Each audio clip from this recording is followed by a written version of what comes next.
আরে video start হয়ে গেছে যে, তাহলে চলো আজকে তোমাদের একটা ডেজার্ট রেসিপি শিখিয়ে দিই। প্রথমে 1 লিটার দুধকে জাল দিয়ে নেবে, তারপর ওর মধ্যে মিল্ক পাউডার অ্যাড করবে, দিয়ে দেবে অল্প বাতাসা। অনেকেই চিনি খেতে পছন্দ করে না, তাই বাতাসা দিলাম।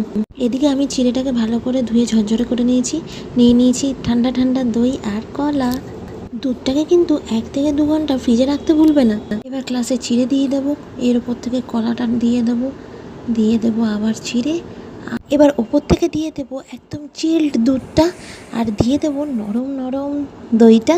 এই গরমে এইসবই তো খাবে। গরমকালে এরকম ঠান্ডা ঠান্ডা ক্রিমি ক্রিমি গাঢ় গাঢ় জিনিস খেতে দারুণ লাগে, মাইন্ড একদম রিফ্রেশ হয়ে যাবে। একটা পদ্ধতি আছে বানানোর, কিছুই করতে হবে না, একদম সিম্পল রেসিপি। সব কিছু একসাথে মিলিয়ে মিশিয়ে মেখে নাও। দই, কলা, কিশমিশ, দুধ ভালো করে মেশালেই টেস্টি হেলদি এই ডেজার্ট তৈরি হয়ে যাবে। গরমে যেমন ঠান্ডা খেতে হবে, তেমন এরকম খাবার খেলে তন্দুরুস্ত থাকা যাবে।